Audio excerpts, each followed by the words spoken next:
إن الحمد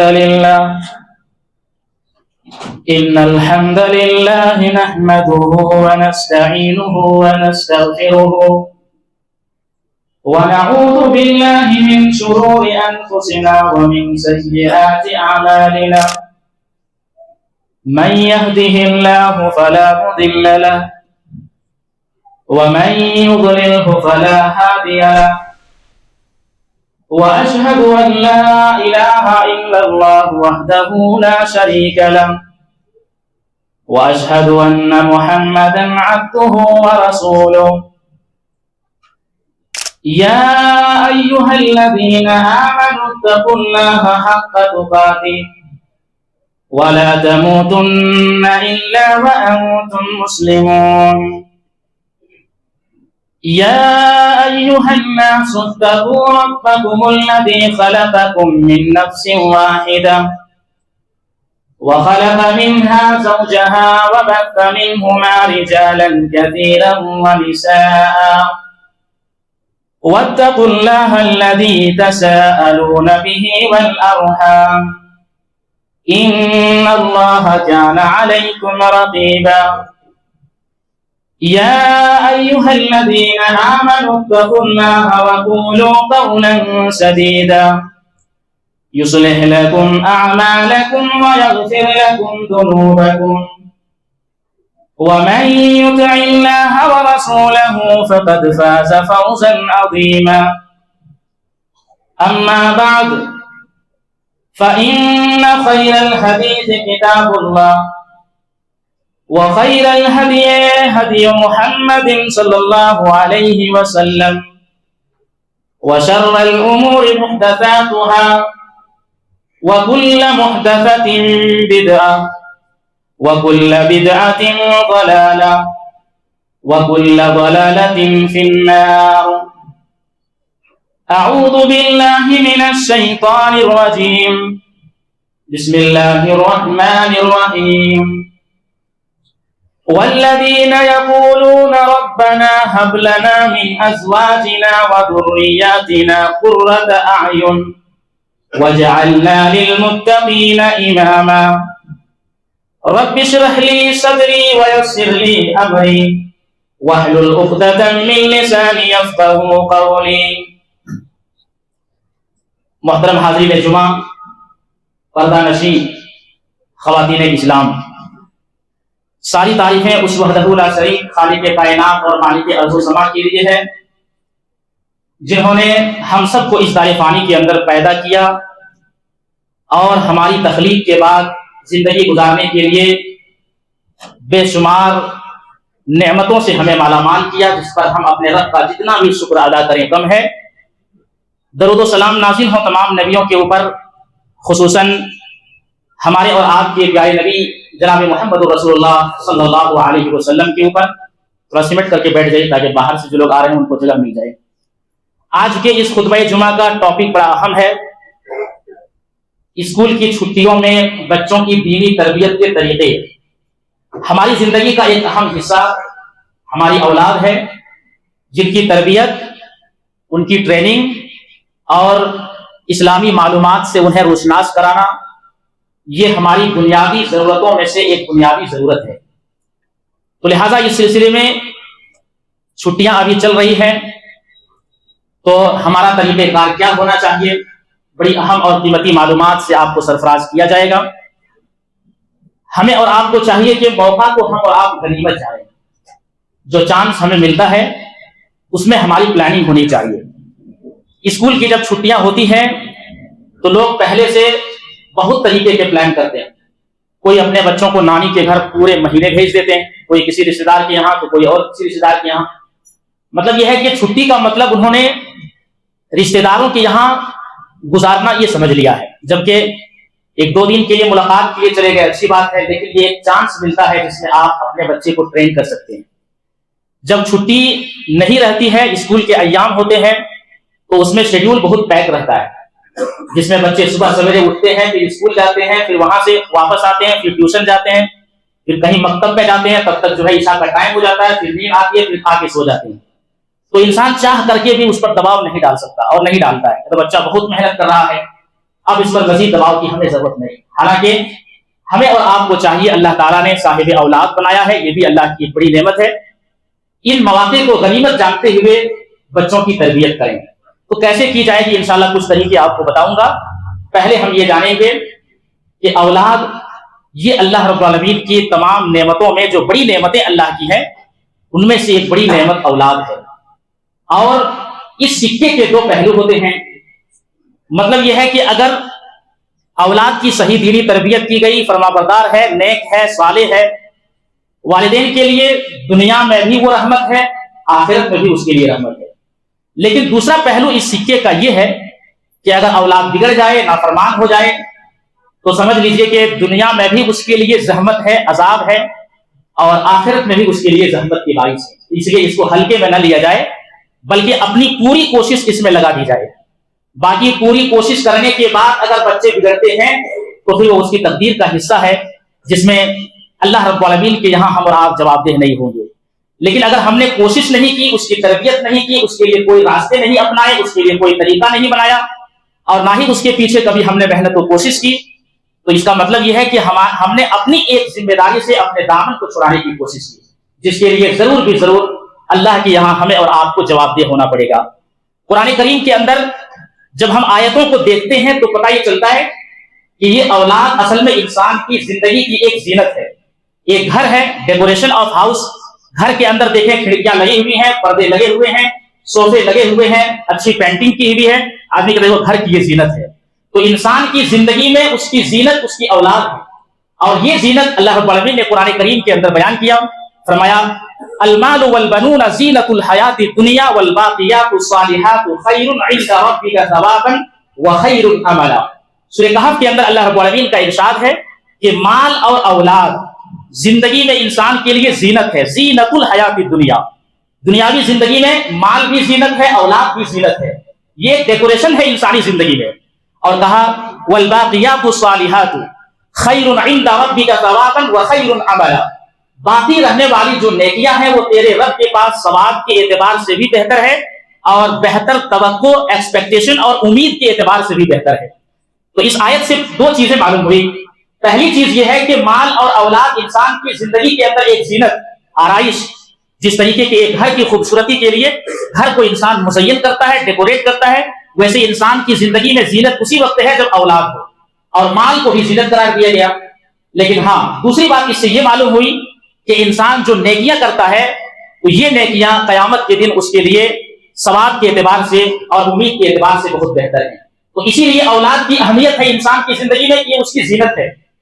قرآن کریم کے اندر جب ہم دیکھتے ہیں تو پتہ یہ چلتا ہے کہ اللہ والے جو ہوتے ہیں، اہل ایمان جو ہوتے ہیں، جو اللہ کے خاص بندے ہیں، تو ان بندوں کی صفات یہ ہے کہ وہ اللہ سے دعا کرتے ہیں، مانگتے ہیں کہ ان کی اولاد کو یا اللہ ان کی آنکھوں کا ٹھنڈک بنائے.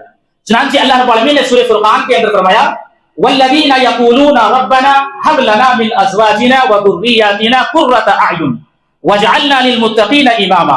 اور وہ لوگ جو کہتے ہیں کہ اے ہمارے رب، ہماری بیویوں کو اور ہماری اولاد کو ہماری آنکھوں کا ٹھنڈک بنا. اہل ایمان کی دعا ہے یہ.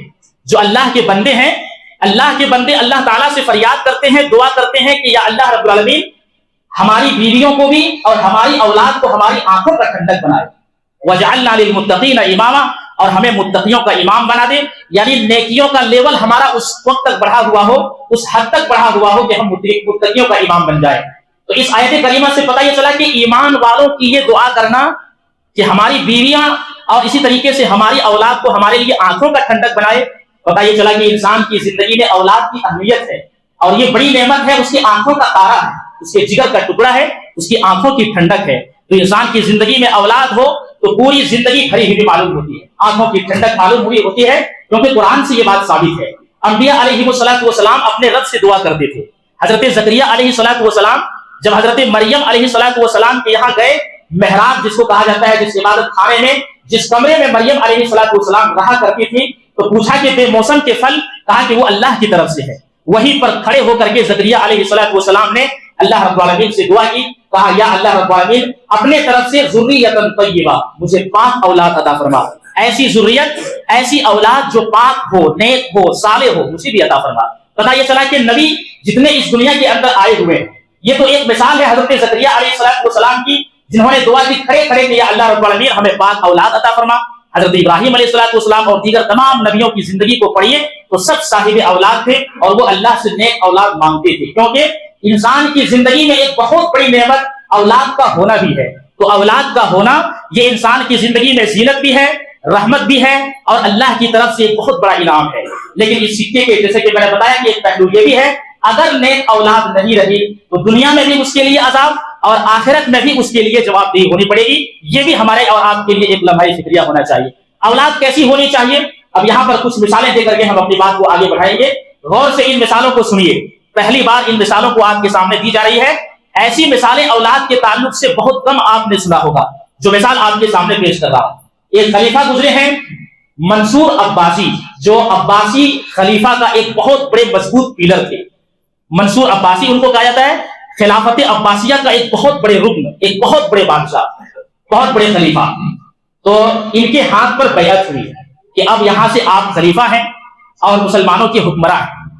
تو جیسے آپ کے ہاتھ پر بیعت ہوئی تو آج بھی کسی آدمی کو ایک عہدہ مل جاتا ہے، آدمی مبارکبادی دیتا ہے، ان کے یہاں وزٹ کرتا ہے، ان کو استقبال کرتا ہے۔ تو اسی طریقے سے مقاتل بن سلیمان رحمہ اللہ ان کے پاس گئے، عباسی خلیفہ منصور کے پاس، اور کہا کہ آپ خلیفہ بن گئے ہیں، آپ کو مبارکباد ہو، آپ کے ہاتھوں پر لوگوں نے بیعت کر لی ہے، بہت بہت مبارکباد ہو۔ تو انہوں نے کہا کہ آپ اس وقت مجھے نصیحت کیجیے۔ ایک بات یہاں پہ آپ نوٹ کر لیں، ہمارے اسلاف کے زمانے میں یہ بات ملتی ہے کہ کوئی عالم دین سامنے آ گئے، کوئی اللہ والا آ گیا، کوئی زاہد اور عبادت گزار آ گئے، چاہے آدمی کتنا بڑا ہو، وہ اپنے لیے کہتے کہ بھائی میرے لیے کچھ نصیحت کیجیے۔ کیا نصیحت کرتے؟ یہ طریقہ ہمیشہ سے چلا آ رہا ہے۔ تو ہمیں اور آپ کو بھی یہ اصول اپنانے کی ضرورت ہے کہ جب کوئی بڑے آدمی ہمارے درمیان ہو تو ان سے کوئی نصیحت لی جائے کہ آپ ہمارے لیے کیا نصیحت کرتے ہیں۔ انہوں نے کہا مقاتل بن سلیمان نے کہ وہ نصیحت جو میں نے دیکھا وہ کروں یا جو میں نے سنا ہے وہ آپ سے بیان کروں۔ انہوں نے کہا کہ دیکھیے، جو آپ نے اپنی آنکھوں سے دیکھا ہے وہ نصیحت آپ بیان کیجیے۔ کہا کہ سنیے، ایک ہی نصیحت آپ کو کرتا ہوں۔ میں نے اپنے آنکھوں سے دیکھا حضرت عمر ابن عبدالعزیز رحمہ اللہ، جو اپنی خلافت میں اتنی دیانتداری اور امانت داری کے ساتھ کام کیا، ایسا لگ رہا تھا کہ حضرت عمر فاروق رضی اللہ تعالی عنہ کا زمانہ لوٹ آیا ہے۔ اتنے بڑے خلیفہ حضرت عمر ابن عبدالعزیز رحمہ اللہ۔ تو حضرت عمر ابن عبدالعزیز رحمہ اللہ کی وفات کا وقت جب قریب آیا تو آپ کے 11 بیٹے تھے، آپ نے اپنے پیچھے صرف 18 دینار چھوڑا۔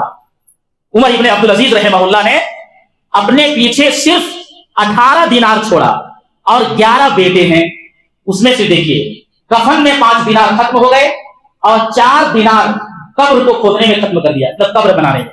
تو 9 دینار تو یہیں پہ ختم ہو گئے، باقی بچے 9 دینار۔ تو 9 دینار 11 بیٹوں میں بانٹ دیے، بس وہی ان کی ایک جمع پونجی جو اپنی اولاد کے درمیان انہوں نے تقسیم کی۔ انہوں نے کہا کہ میں نے یہ بھی دیکھا، یہ تو اب حضرت عمر ابن عبدالعزیز رحمہ اللہ ہیں۔ ایک اور خلیفہ تھے ہشام بن عبد الملک، جن کے 11 بیٹے تھے، اور میں نے اپنی آنکھوں سے دیکھا کہ ہشام بن عبد الملک رحمہ اللہ کی جب وفات ہوئی تو ہر ایک بیٹے کو 10-10 لاکھ دینار ملے، 10-10 لاکھ۔ مطلب انہوں نے اپنے پیچھے اپنے اتنے مال چھوڑے کہ ہر ایک بیٹے کو جو حصہ آیا وہ 10-10 لاکھ کے قریب تھا۔ 10-10 لاکھ دینار بہت بڑی رقم ہوتی ہے، کروڑوں روپے کے مالک ایک اولاد کو، ایک لڑکے کو۔ لیکن یہاں حضرت عمر ابن عبدالعزیز یہ بھی خلیفہ ہے، صرف 18 دینار چھوڑے تھے، وہ بھی بہت ختم ہو گئے، 9 میں سے 11 میں بانٹ دیے۔ انہوں نے اپنا تجربہ بغیر میں نے اپنے آنکھوں سے دیکھا کہ عمر ابن عبدالعزیز رحمہ اللہ کے جو 11 بیٹے تھے، ان بیٹوں کا عالم یہ تھا کہ ایک بیٹا ایک دن میں 100 گھوڑے اللہ کے راستے میں صدقہ کرتے تھے۔ وہی ہم نے ہشام بن عبد الملک کے بیٹوں کو دیکھا کہ ان کے باپ نے 10-10 لاکھ دینار چھوڑے تھے، ہم نے ان کے بیٹوں کی حالت دیکھی، 11 بیٹوں کی حالت یہ ہو گئی تھی کہ وہ روڈ پہ بھیک مانگ رہے تھے۔ پتا کیا چلا؟ عمر ابن عبدالعزیز رحمہ اللہ نے اپنے بیٹے کی تربیت ایسے کی تھی، انہوں نے مال کو ترجیح نہیں دیا تھا اپنی زندگی میں، اپنے بیٹوں کو ترجیح دی تھی کہ ان کی تربیت کی جائے۔ اس کا نتیجہ یہ ہوا کہ ایک کھٹی کوڑی بھی نہیں ملی، لیکن ان کے بیٹے ایک دن میں 100 گھوڑے قربان کر رہے ہیں۔ جب آپ کی موت کا وقت قریب آیا تو ایک آدمی آیا آپ کے پاس اور پوچھا کہ آپ نے اپنے بیٹوں کے لیے کیا چھوڑا ہے؟ کہا میں نے اللہ کا تقویٰ چھوڑا ہے۔ اور آگے جو بات انہوں نے کی، ہر والدین کو چاہیے کہ اپنی زندگی میں گانٹھ باندھے۔ انہوں نے کہا میں نے اللہ کا تقویٰ چھوڑا ہے، میں نے اللہ کا ڈر چھوڑا ہے اپنے اولاد کے لیے۔ اور سنو، اگر میں مر گیا اور ان کے ہاتھوں میں اللہ کا ڈر اور تقویٰ رہا ان کی زندگی میں، تو آگے چل کر کے وہ مال کما لیں گے، وہ ان کے لیے بھی بہتر ہوگا، ہمارے لیے بھی بہتر ہوگا۔ لیکن میں یہ قطعاً پسند نہیں کرتا کہ میں مروں اور میرے مال میرے بیٹوں کے ہاتھ میں جائے اور وہ نافرمان بن جائے اور ان نافرمانی کے کاموں میں میرے پیسے کو وہ خرچ کرے، میں یہ قطعاً پسند نہیں کرتا۔ اس لیے میں نے ایک کی گولی بھی نہیں چھوڑا۔ اتنی بڑی بات ہے کیونکہ ان کو اعتماد تھا، بھروسہ تھا ان کی تربیت پر کہ میں نے اپنے بچے کی جو تربیت کی ہے آگے چل کر کے یہ ایسا نکلیں گے کہ وہ ہمارے کام آئیں گے۔ تو یہ ایک تاریخ سے بہت بڑی مثال اولاد کی تربیت اور اس کے تعلق سے آپ کے سامنے رکھی گئی، اس کو آپ اپنے ذہن میں رکھیں گے۔ دوسری مثال یہاں پر یہ ہے، اس بات کو اپنے ذہن میں نوٹ رکھیں، اور خواتین بھی آئی ہوئی ہیں، ایک ماں کیسی ہونی چاہیے۔ ایک باپ کی مثال تو دے دیا، ایک ماں کی مثال دیتا ہوں۔ حضرت ابوبکر صدیق رضی اللہ تعالی عنہ کی ایک صاحبزادی حضرت اسماء رضی اللہ عنہا، ان کے ایک لڑکے تھے حضرت عبداللہ ابن زبیر رضی اللہ عنہ، بہت بڑے صحابی اور بہت بڑے متقی اور پرہیزگار۔ تو ایک مرتبہ حضرت اسماء رضی اللہ عنہا بستر پہ لیٹ گئی، بیمار ہیں، بیٹا آیا، ماں کی خیر خیریت پوچھی اور کہا کہ لگتا ہے امی کی بہت سخت طبیعت خراب ہو گئی ہے۔ امی نے مسکراتے ہوئے جواب دیا کہ ایسا لگتا ہے کہ تم موت کی تمنا کر رہے ہو، میں اس وقت تک مرنا پسند نہیں کرتی جب تک کہ میں تمہیں اللہ کے راستے میں شہید ہوتے ہوئے نہ دیکھوں۔ کوئی ماں ایسا ہے جو اپنی بیٹے کی ایسی تربیت کر رہی ہو کہ ان کو اپنے بیٹے کی تربیت پر اتنا اعتماد ہو کہ وہ اپنے جگر کے ٹکڑے کے بارے میں کہے کہ میں یہ دیکھنا پسند کرتی ہوں کہ میرا بیٹا اللہ کے راستے میں شہید ہوا ہے، جیسے انہوں نے نیت کی تھی اللہ تعالیٰ نے ویسے ہی ان کی زندگی میں لایا۔ آگے کی مثال یہ ہے، حجاج بن یوسف نے حملہ کیا اور حضرت عبداللہ ابن زبیر رضی اللہ تعالی عنہ بہت بڑے صحابی، تو حجاج بن یوسف بہت بڑا ظالم آدمی، لیکن ان کی سیرت میں یہ بات بھی آتی ہے کہ تہجد گزار بھی تھا اور قرآن کی انہوں نے خدمت کی تھی۔ اللہ بہتر جانے کہ ان کا انجام کیا ہوگا، ہمیں اس سلسلے میں خاموش رہنی ہے، لیکن ایک صحابی کو اپنے ہاتھوں سے انہوں نے قتل کیا۔ جب حضرت عبداللہ ابن زبیر رضی اللہ تعالی عنہ کو ٹکڑے کیے اور آپ کو شہید کیا، شہید کرنے کے بعد 3 دن تک انہوں نے پھانسی میں لٹکا دی مدینہ منورہ کے اندر۔ 3 دن تک پھانسی میں لٹکائی، 3 دن پھانسی میں لاش لٹکی ہوئی ہے۔ ماں کو جا کر کے بلایا جاتا ہے حضرت اسماء رضی اللہ عنہا کو، آپ آتی ہیں اور آنے کے بعد لاش پہ کھڑے ہو کر کے کہتی ہے کہ لگتا ہے میرا بیٹا گھوڑ سواری سے اب تک نہیں اترا ہے، یعنی اللہ کے راستے میں شہید ہو گئے، وہ گھوڑے پر ابھی بھی سوار ہیں۔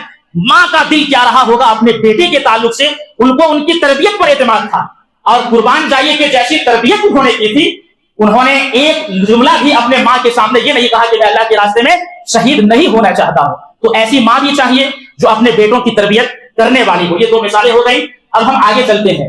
میرے بھائیوں، یہ جو اولاد ہمیں اور آپ کو ملی ہے اللہ کی بڑی نعمت، لیکن آج اگر ہم دیکھتے ہیں تو پتہ یہ چلتا ہے کہ ہماری اولادیں بگڑ رہی ہیں، اور بگڑنے کا معاملہ جو سامنے آیا ہوا ہے اس سے پتہ یہ چلا کہ موبائل نے سب سے زیادہ بچوں کو بگاڑا ہے۔ لہٰذا ایسی چیزوں سے اپنے بچوں کو بھی دور رکھنے کی ضرورت ہے۔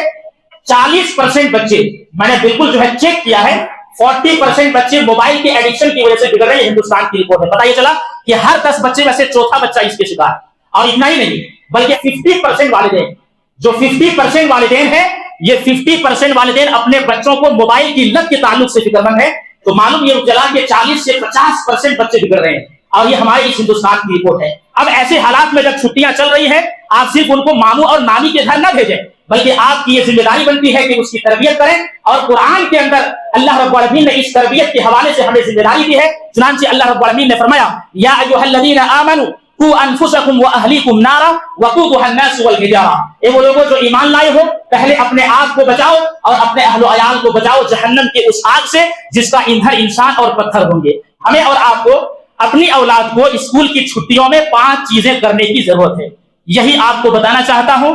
ہر آدمی اپنے شیڈول کے حساب سے اس کو طے کرے کہ آپ اپنے بچے کو ایسی تربیت کر سکتے ہیں۔ تو یہ 5 چیزیں آپ کے سامنے رکھوں گا۔ جب یہ کہا جاتا ہے دینی تربیت، اسلامی تربیت، اخلاقی تربیت، تو بھائی اس کا مطلب کیا ہوتا ہے؟ دینی تربیت کمپلیٹ ہوتی ہے 5 چیزوں سے۔ اگر یہ 5 چیزیں ہیں تو دینی تربیت کمپلیٹ ہے، اور اگر یہ 5 چیزیں نہیں ہیں، ان میں سے کوئی ایک چیز بھی کی اگر کمی ہو جائے تو تربیت مکمل نہیں ہوتی ہے۔ سب سے پہلی چیز عقیدے کی تربیت ہے۔ آپ 2 مہینے کی چھٹی آپ کے پاس ہے، پہلے تو آپ اپنا ایک شیڈول بنائیں، اور شیڈول بھی ایسے بنائیں کہ آپ کے بچے کو کتنے ٹائم میں ان کو کیا سکھانا ہے، کتنے وقت میں ان کو کیا پڑھانا ہے، کتنے ٹائم میں ان کو تھوڑا تفریح کے لیے کھیلنے کا موقع دینا ہے۔ یہ ساری چیزیں آپ کو پہلے سے طے کرنی ہوگی، پہلی چیز آپ کو جو سبجیکٹ بنانی ہے وہ ہے کہ ان کے عقیدے کی تربیت کی جائے۔ جتنے سارے علماء محدثین نے عقیدے پر کتابیں لکھی ہیں، تربیت پر کتابیں لکھی ہے، سب نے پہلا اصول یہ متعین کیا کہ بچے کو سب سے پہلے عقیدے کی تربیت کی جائے۔ آج ہمارے بچے کو پوچھئے اللہ تعالیٰ کی معرفت کے بارے میں نہیں بتا سکتا کوئی بچہ، توحید کے بارے میں پوچھئے نہیں بتا پائے گا وہ۔ رسول اللہ صلی اللہ علیہ وسلم کی امتی اور آپ آخری نبی ہیں کہ پہلے نبی ہیں، اکثر بچے نہیں جواب دے پائیں گے۔ نبی علیہ الصلوۃ والسلام کی سیرت پوچھئے نہیں بتا پائیں گے، اللہ کہاں ہے یہ تک آپ کو نہیں بتا پائیں گے۔ معاملہ کیا ہے کہ کبھی انہوں نے یعنی ہم نے دھیان ہی نہیں دیا کہ ہمیں اپنے بچوں کی تربیت سب سے پہلے عقیدے کے اعتبار سے کرنا ہے۔ اس لیے چھوٹی چھوٹی باتیں پہلے عقیدے کی باتیں بتائی جائیں، توحید کی باتیں بتائی جائیں، ایمان کے بارے میں بتایا جائے، اسلام کے بارے میں بتایا جائے اور ایمان کے ارکان کا تعارف کرایا جائے، لا الہ الا اللہ کا معنی و مطلب بتایا جائے، اللہ کے صفات کا انٹروڈیوس ان کے سامنے کرایا جائے۔ اس سے عقیدے کی تربیت ہوتی ہے، تب بچے کی تربیت مکمل ہوگی۔ حضرت لقمان علیہ السلام اپنے بیٹے کو نصیحت کرتے ہیں جو کہ ایک تربیت والا انداز ہے، کہا یا بنیا لا تشرک باللہ ان الشرک لظلم عظیم۔ دیکھو شرک نہیں کرنا، شرک سب سے بڑا ظلم ہے۔ سب سے پہلی نصیحت حضرت لقمان علیہ السلام نے اپنے بیٹے سے یہ کی کہ اللہ کے ساتھ کسی کو شرک نہیں کرنا ہے۔ حضرت عبداللہ ابن عباس رضی اللہ عنہ ایک چھوٹے سے بچے 9 سے 10 سال کی عمر ہے، پیارے رسول صلی اللہ علیہ وسلم کے پیچھے سواری پہ بیٹھے ہوئے، سنن ترمذی کی صحیح روایت ہے، اللہ کے نبی صلی اللہ علیہ وسلم نے کہا الا اعلمک بکلمات، کیا میں تمہیں ایسے کلمات نہ بتاؤں جن کلمات کے ذریعے اللہ تجھے فائدہ پہنچائے گا۔ نبی علیہ الصلوۃ والسلام نے تربیت کی اور تربیت کا انداز یہ ہے کہ پہلے عقیدے سے آپ نے شروع کیا، کہا احفظ اللہ یحفظک، تم اللہ کی حفاظت کرو اللہ تمہاری حفاظت کرے گا۔ بھائی اللہ کو حفاظت کی کوئی ضرورت ہے؟ بالکل نہیں، لیکن اللہ کی حفاظت کا مطلب کیا ہے؟ اللہ کے دین کی حفاظت۔ اگر ہم اور آپ اللہ کے دین کی حفاظت کریں گے، دین کے اوپر چلیں گے تو اس میں اللہ کی حفاظت ہوتی ہے۔ کہا احفظ اللہ تجدہ تجاہک، اللہ کی حفاظت کرو اللہ کو تم اپنے سامنے پاؤ گے۔ مطلب کیا ہے؟ اگر تم دین کی حفاظت کرو گے، دین پر چلو گے تو اللہ رب العالمین تمہاری مدد کرے گا۔ تیسری بات بیان فرمائی اذا سألت فاسأل اللہ، دیکھیے اپنے بچوں کو سکھانے کی ضرورت ہے، جب مانگو تو صرف اللہ تعالیٰ سے مانگو۔ عقیدے کا کانسیپٹ کیسے ڈالنا ہے؟ چھوٹے بچے آپ کے سامنے روٹی کا ایک ٹکڑا پڑا ہوا ہے، آپ پوچھیں کہ روٹی کون دیتا ہے؟ روٹی کون دیتا ہے؟ ہمارے اسلاف ایسی تربیت کر دیتا ہے، آپ ان کو بتائیں یہ روٹی دینے والی ذات اللہ تعالیٰ کی ہے، یہ کھانا اللہ کی طرف سے آ رہا ہے، ہم اور آپ محنت اور کوشش کر رہے ہیں، اس سے ان کا دماغ بدلے گا، اس سے ان کے دماغ میں چینجنگ آئے گی اور عقیدے کی تربیت یہاں سے ہوتی ہے۔ پھر رسول صلی اللہ علیہ وسلم نے حضرت عبداللہ ابن عباس رضی اللہ عنہ کو یہ بھی نصیحت کی، کہا وَإِذَا اسْتَعَنْتَ فَاسْتَعِنْ بِاللَّهِ، جب تم مدد طلب کرو تو اللہ سے مدد طلب کرو۔ اتنی ساری باتیں آخر میں یہ بھی کہا وَعْلَمْ أَنَّ الْأُمَّةَ لَوِ اجْتَمَعَتْ عَلَىٰ أَن يَنْفَعُوكَ بِشَيْءٍ لَمْ يَنْفَعُوكَ إِلَّا بِشَيْءٍ قَدْ كَتَبَهُ اللَّهُ لَكَ وَلَوِ اجْتَمَعُوا عَلَىٰ أَن يَضُرُّوكَ بِشَيْءٍ لَمْ يَضُرُّوكَ إِلَّا بِشَيْءٍ قَدْ كَتَبَهُ اللَّهُ عَلَيْكَ۔ اے بچے تم اچھی طریقے سے اس بات کو جان لو، پوری امت مل کر کے جمع ہو جائے تمہیں نفع پہنچا سکے کوئی نہیں نفع پہنچا سکتا، پوری امت مل کر کے تمہیں نقصان پہنچانا چاہے کوئی نقصان نہیں پہنچا سکتا۔ ہاں جتنا نفع تمہارے لیے لکھا ہوا ہے اتنا ہی نفع پہنچے گا، جتنا نقصان تمہارے لیے لکھ دیا گیا ہے اتنا ہی نقصان تمہیں پہنچے گا۔ یعنی کہ انہوں نے اللہ کے رسول صلی اللہ علیہ وسلم نے ان کے سامنے تقدیر کا اہم مسئلہ بھی بیان کر دیا۔ تو بچے کی تربیت میں پہلی چیز یہ ہے کہ ان کی عقیدے کی تربیت کی جائے، ان کو چھوٹی چھوٹی باتیں عقیدے کے سلسلے میں بتائی جائے۔ دوسرا نمبر آتا ہے اسلام کی تربیت اسی وقت مکمل ہوگی آپ اپنا شیڈول طے کریں دینی تعلیم کے ذریعے سے۔ ہمارے اسلاف یہ کہتے تھے کہ جب تک بچے کو دینی تعلیم نہ دی جائے تب تک ان کی تربیت مکمل نہیں ہوتی ہے۔ اور میں آپ کو بڑی ذمہ داری کے ساتھ یہ بات کر رہا ہوں، بچوں کو آپ نے اگر دینی تعلیم دے دیا تو آپ کی تربیت کا 50% ذمہ داری ختم ہو جاتی ہے۔ مطلب جیسے جیسے وہ پڑھے گا ویسے ویسے وہ عمل کرنا شروع کر دے گا۔ اس لیے عقیدے کے بعد دوسرا نمبر آتا ہے کہ بچوں کو دینی ماحول میں دینی تعلیم دی جائے۔ آج اگر ہمارے بچے ڈاکٹر بن رہے ہیں، انجینئر بن رہے ہیں، بڑے بڑے عہدوں پر فائز ہو رہے ہیں، بڑے بڑے اسکولوں میں ہماری فکر ہوتی ہے، لیکن قرآن کی بات، حدیث کی بات، دینی تعلیم کی بات، بنیادی معلومات کے بعد اس کے بارے میں ہماری کوئی فکر نہیں۔ ہماری فکر صرف اتنی ہوتی ہے کہ بس بچہ جو ہے صرف قرآن پڑھ لے۔ بھائی صرف قرآن پڑھنا یہ آپ پڑھانا آپ کی ذمہ داری نہیں ہے۔ اگر آپ نے دنیاوی تعلیم سے اپنے بچے کو جوڑا ہے ٹھیک ہے، اچھی بات ہے، لیکن ساتھ میں جب تک وہ دنیاوی تعلیم حاصل کر رہا ہے تب تک آپ کو زندگی میں کم سے کم روزانہ 1 گھنٹے کا ٹائم ان کے لیے دینی تعلیم کے لیے دینا چاہیے، جس میں ناظرہ پڑھیں، قرآن کو حفظ کریں، سورتوں کو حفظ کریں، پھر وہ کتابوں کو شروع کریں، عقیدے پر کتابیں پڑھیں، تفسیر پر کتابیں پڑھیں۔ اس طرح کا شیڈول ہونا چاہیے۔ بعض جگہوں پر الحمدللہ دیکھا گیا ہے ان کی ایک فکر ہے۔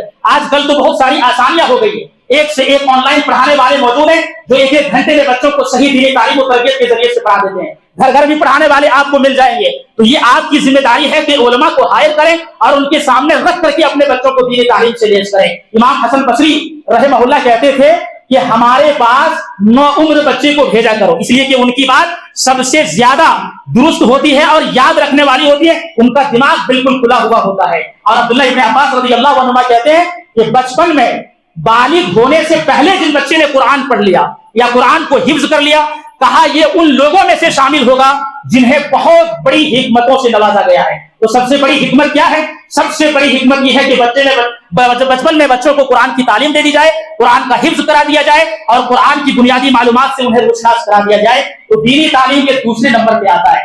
تیسرے نمبر پہ جو ہماری تربیت کے اصولوں میں سے ہے وہ تیسرا اصول یہ ہے کہ عبادت کی تربیت کرنا یہ بھی یہ والدین کی ذمہ داری ہوتی ہے. اور اس ذمہ داری کے تعلق سے ہمیں بہت محتاط رہنے کی ضرورت ہے. عبادت کی جب بات آئے گی پہلا کام آئے گا، پہلی عبادت آئے گی نماز کے سلسلے میں. قرآن نے خود کہا ہے وَأَمُرْ أَهْلَكَ بِالصَّلَاةِ وَاصْطَبِرْ عَلَيْهَا لَا نَسْأَلُكَ رِزْقًا نَحْنُ نَرْزُقُكَ وَالْعَاقِبَةُ لِلتَّقْوَىٰ. خود نماز پڑھو، اپنے اہل و عیال کو نماز کا حکم دو اور خود اس پر جمے رہو، اور ہم تم سے روزی نہیں مانگتے ہیں بلکہ روزی تو ہم تمہیں دیتے ہیں اور اچھا انجام متقیوں کے لیے ہے.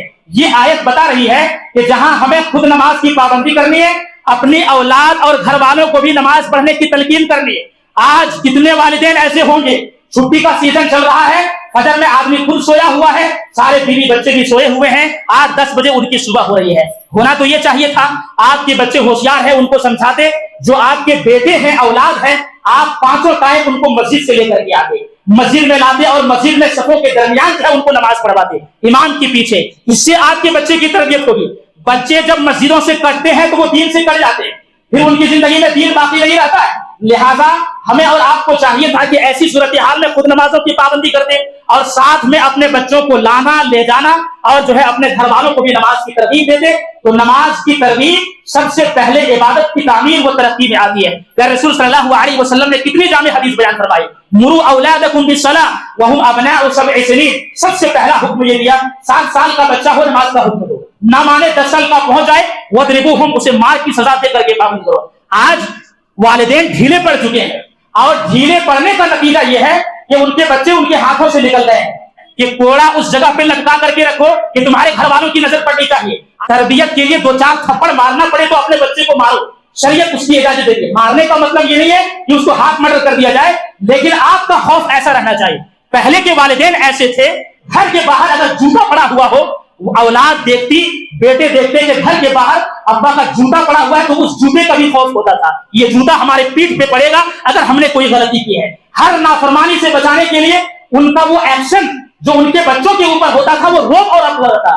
آج لوگوں نے اپنے بچوں کی پیٹھ کو سراہنا سے بیٹا بڑا اچھا یہ کرو بیٹا وہ کرو بیٹا. اچھا کچھ لوگوں نے اصول بیان کر دیا، ماں سہیلی بن گئی ہے اپنے بچیوں کے اور باپ جو ہے اپنے بیٹوں کا دوست بن گیا. یہ اصول ہی غلط ہے. باپ بیٹے میں، ماں اور اسی طریقے سے بیٹی کے درمیان سہیلی کا رشتہ، دوستی کا رشتہ، یہ اصول ہی غلط ہے. باپ روب والا ہوتا ہے، دبدبا والا ہوتا ہے، وہ قوام ہوتا ہے.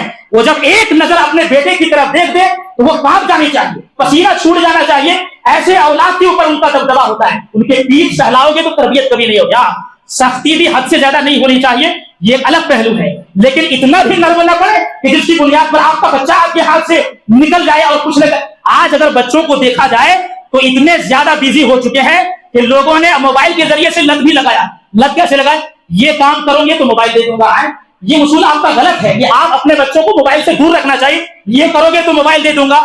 پہلی فرصت میں اس موبائل کو ان کی زندگی سے کاٹ دو اور اگر تفریح کا موقع ملے تو فزیکل ایکٹیویٹی میں اپنے بچوں کو ٹرین کرو. ہونا تو یہ چاہیے تھا کہ گاؤں دیہات میں مکہ مکرمہ کے اندر عرب کے اندر اصول یہ تھا کہ بچوں کو دیہات گھمایا جاتا تھا.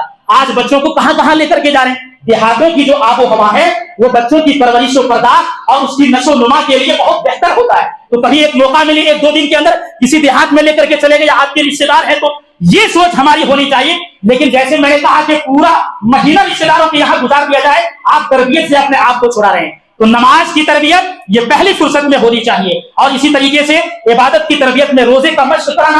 امام بخاری رحمہ اللہ نے باب باندھا ہے، صحیح بخاری کے اندر آپ نے باب باندھا ہے، کہا باب صوم الصبیان،